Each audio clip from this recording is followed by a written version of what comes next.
This podcast is brought to you by RANE Worldview, the world's leading geopolitical intelligence platform. Learn more at worldview.stratfor.com.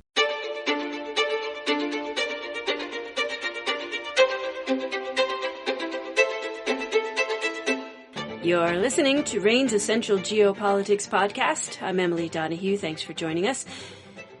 In the midst of rising tensions between Russia and Ukraine and NATO, we've seen Russian officials suggest that Moscow could increase military and economic cooperation with Cuba, Nicaragua, and Venezuela. What's going on? Here with details is Carmen Colosi, RANE's Latin America analyst. Welcome, Carmen. Thanks so much for having me, Emily. So what is going on with Russia? Is it saying this out loud? Yes, in some senses. So, as we know, Russia perceives a growing U.S. and Western presence in Ukraine, which is, as Russia views it, under the Kremlin's sphere of influence. So Russia is seeing this dynamic go on, and it's hinting, in some senses, from lower level diplomatic officials and also lower level officials in the cabinet, that it would be interested in increasing military cooperation with Cuba, Nicaragua, and Venezuela. So this is really Russia threatening this cooperation with these Latin American authoritarian governments to demonstrate that it can do the same thing with countries with proximity to the U.S. that the U.S. and other Western countries are doing with countries in proximity to Russia. So a kind of geopolitical tit for tat, although with graver consequences. Are Russia's claims of increased cooperation with Latin America's authoritarian governments even credible? There's two aspects here. The first is strategic importance. Russia does not view Cuba, Venezuela, and Nicaragua with the same strategic importance as they are on the other side of the world. For example, a country like Belarus is in Russia's periphery. It views it with a significant amount of strategic importance. And that leads us to the second issue, which is the financial burden. Russia is really concerned about having to financially support its allies like it does with Belarus. And so the Kremlin is not likely to significantly increase financial support to these three countries. And that could, that really means that increased trade relations and financial assistance is not likely to happen. What is likely to happen, however, is that Russia is likely to maintain current bilateral relations with these three countries, and it's likely to use these kind of public military stunts to act as retaliatory measures against the United States and NATO's collaboration with Ukraine. Russia is likely to continue hinting at further cooperation during speeches and host leaders from these three countries, but the countries are not likely to see that next level of economic cooperation for those two issues that I discussed previously. A really great example of how this can play out happened in December 2018. We saw two Russian bombers, which granted were capable of carrying nuclear weapons, land in Venezuela as a show of support to Maduro's regime. But we didn't see any accompanying increase in, significant military cooperation that went along with it.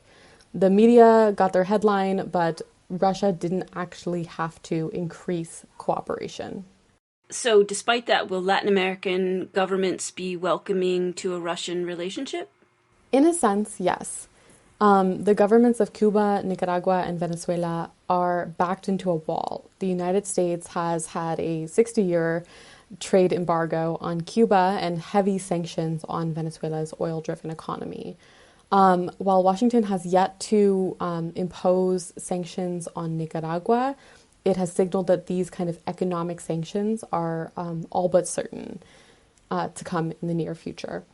So these increased economic ties with Russia, this promise of increased economic ties, is going to allow these three countries to kind of push Russia to have these kind of things like financial assistance and Russian foreign direct investment But like I mentioned earlier, Russia is really unwilling to significantly increase this financial assistance for fear of being, having another country on the payroll, shall we say.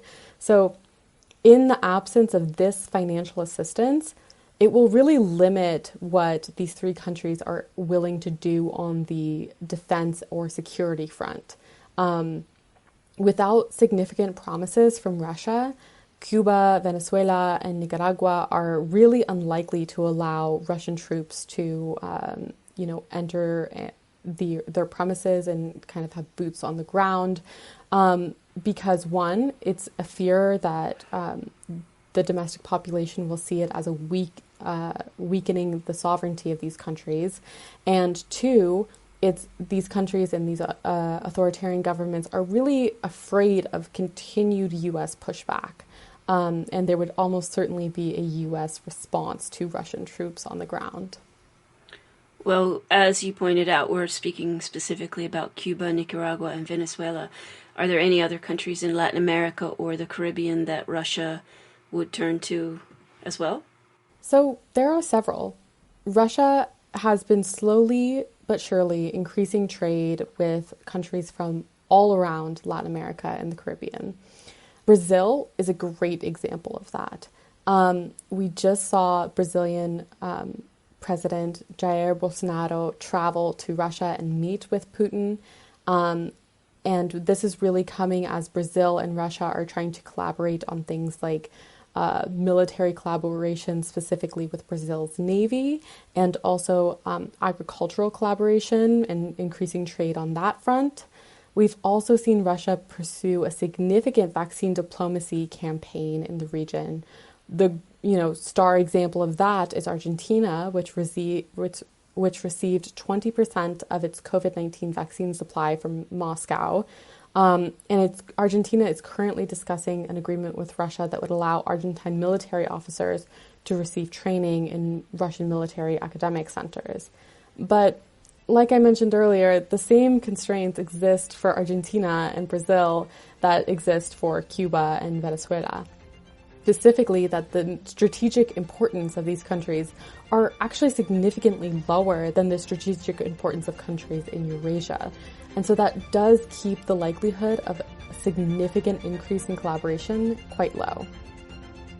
Carmen Colosi is RANE's Latin America analyst. Thanks for that, Carmen. Thank you so much for having me, Emily. Always a pleasure. The United States' relationship with its regional neighbors plays an important role in global geopolitics. You can sign up for Worldview and stay ahead of news from the region. Our analysts are always looking at what happens next. Visit stratfor.com for a special subscription offer. That's stratfor.com. I'm Emily Donahue. Thanks for listening.